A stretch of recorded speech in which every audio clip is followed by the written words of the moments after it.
Oke, jadi ini untuk pengerjaannya udah selesai. Di sini mungkin kita langsung bakal tes di bagian critical tools ya. Jadi di critical tools itu sebelumnya masih ada permasalahan di mana data yang seharusnya udah kita letakin di critical tools ternyata belum kebaca di critical tools. Jadi kita bakal coba masuk ke list ya. Jadi di list ini kita punya 3 data di sini buat tes aja biar nggak terlalu rancu nantinya. Di sini kita punya 3 data dan nantinya saya bakal coba klik update data. Nah, datanya udah bertambah, jadi kita udah punya 6 data, artinya ini 100% udah bertambah ya. Nah, di sini kita bisa lihat untuk data ini kan dia udah terupdate ya untuk lifetime-nya. Sekarang ini lifetime per targetnya itu 22.500 per 3.000 ya. Dan sedangkan untuk selisihnya itu dia udah di bawah 1.000. Nah, ini seharusnya udah masuk ke bagian critical tool. Jadi kalau kita coba cek di critical tools di sini, nah di sini dia udah masuk ya. Kita bisa lihat untuk lifetime-nya itu 2.500, targetnya itu 3.000 dan selisihnya itu kan udah 500 ya. Statusnya di sini hampir habis. Dan nantinya kalau kita coba buat update lagi, kita update lagi ya. Jadi nantinya itu kan kalau kita update si data ini kan otomatis dia bakalan jadi bertambah ya, datanya itu jadi 5.000 ya. Jadi 5.000 minus 5.000 minus 3.000 dia bakalan jadi 2.000 ya. Kita coba dulu ya. Jadi kita update. Nah, untuk update terbarunya itu nah dia udah jadi 2.000. Kenapa? Karena emang prosesnya gitu. Dia udah di 2.500, ini udah proses 2.500, kemudian dia bakalan masuk ke proses 2.000 lagi ya. Jadi gini,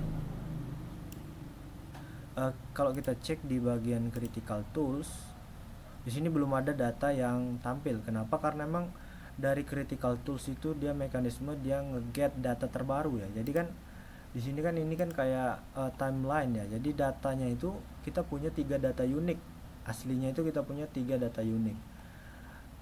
Sedangkan untuk timeline memang di sini kita punya 9 data, tapi aslinya itu kita punya 3 unik.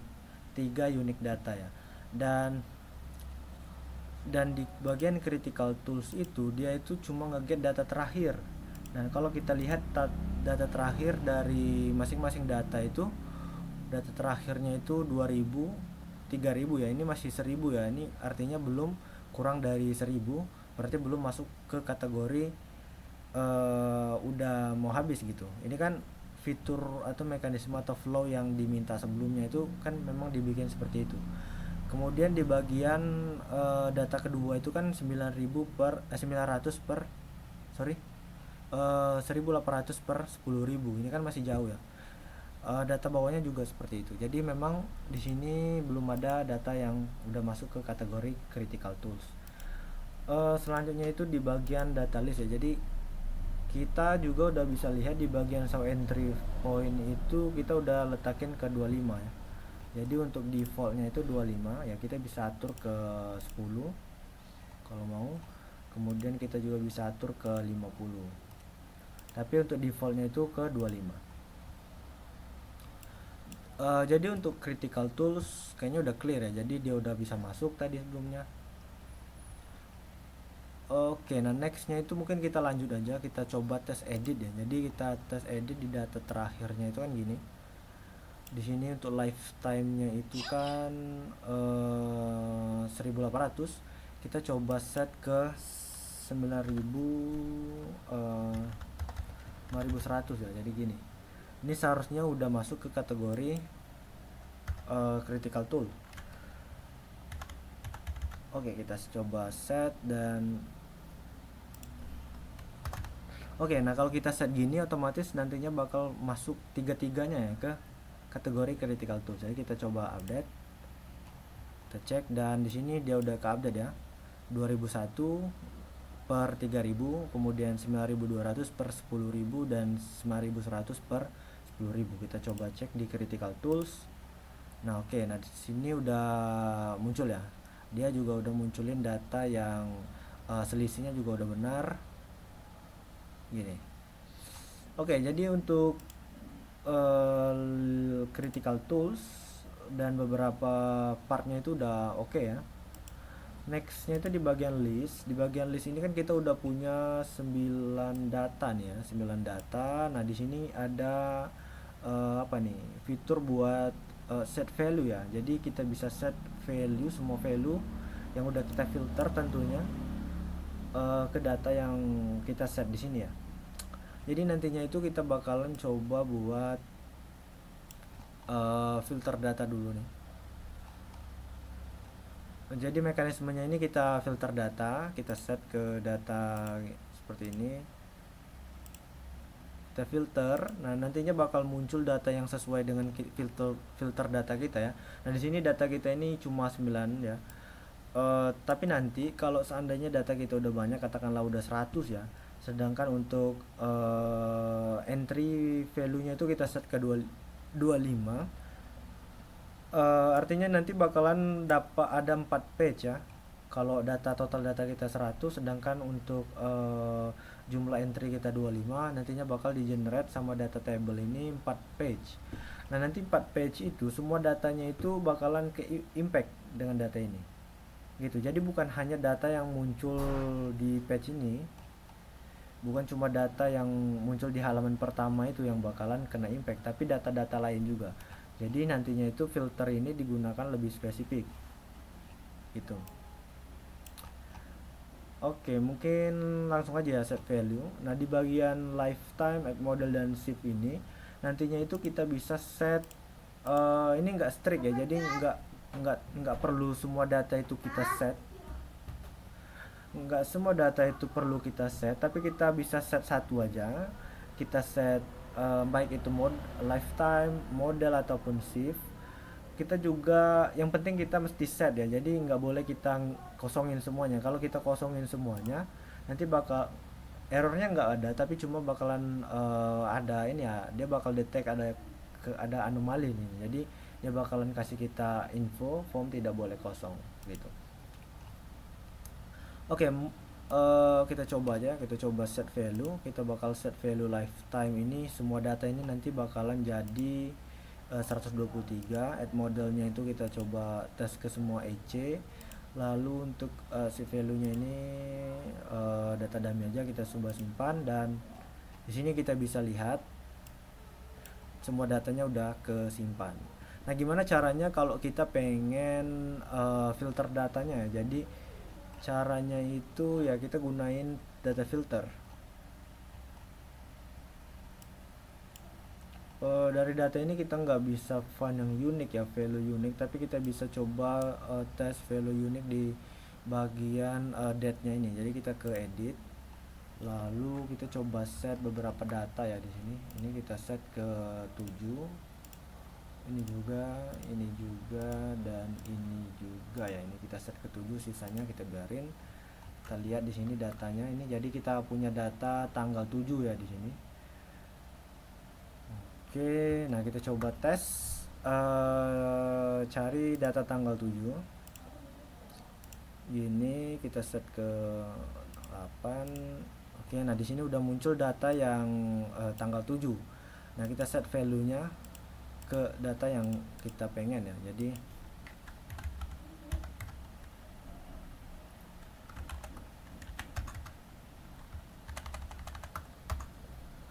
oke, nah di sini kita bisa lihat untuk data tanggal 7-nya itu udah berubah ya. Jadi kita bisa lihat untuk lifetime dari yang tanggal 7 ini value-nya ini udah 1000, kemudian untuk si value-nya ini udah jadi 5B gini.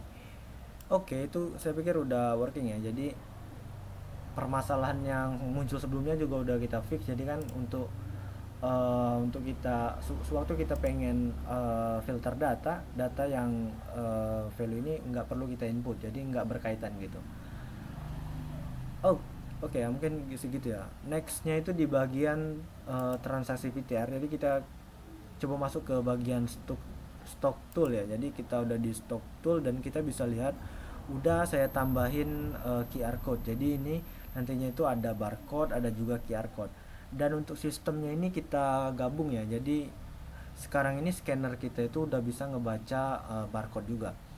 Jadi kita klik kita coba klik data barcode ini, kita klik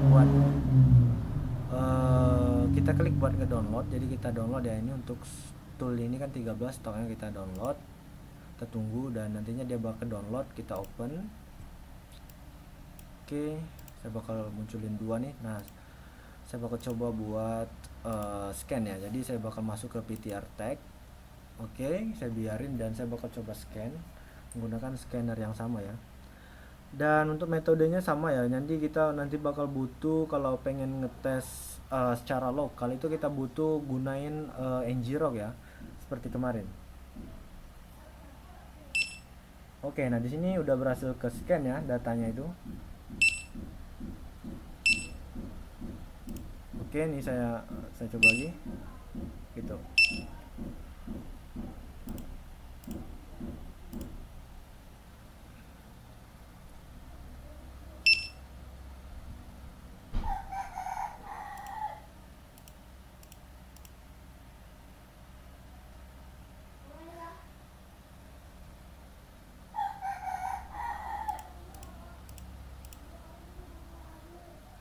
Oh ya, ini masih ada problem ya kayaknya. Oke, sebentar saya bakal coba fix. Oke, jadi saya bakal coba scan ulang. Oke, nah di sini udah di scan. Di sini udah muncul juga ya untuk pop-upnya. Kita coba set value-nya, kita submit dan oh, ini problemnya. Jadi dia seharusnya itu datanya udah kehapus ya. Jadi gitu. Kita coba cek untuk ininya, untuk stoknya itu apakah udah muncul di bagian stock tool. Oke, nah di sini datanya udah muncul sebenarnya, tapi statusnya belum belum kehapus ya. Oke, bentar ya.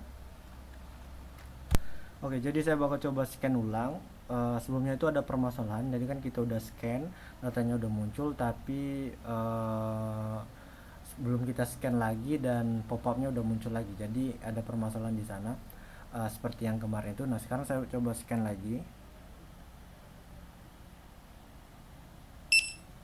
Oke, nah di sana udah muncul ya pop-upnya. Saya bakal masukin. Nah, di sini pop-upnya udah nggak muncul lagi.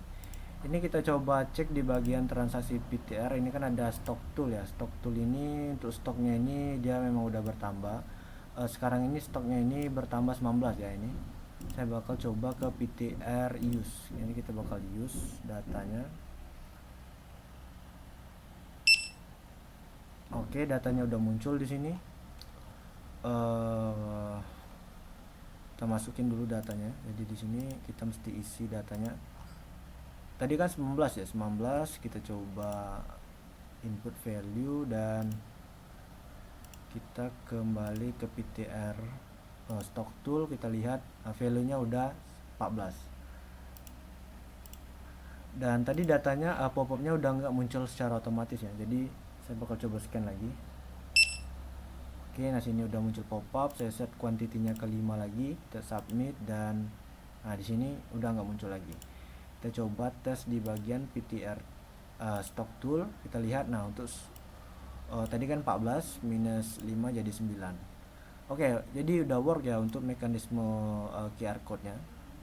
Jadi scannernya tetap sama, cuma scannernya sekarang kita upgrade jadi bisa ngebaca QR code. Oke, mungkin segitu aja ya untuk demonya. Terima kasih.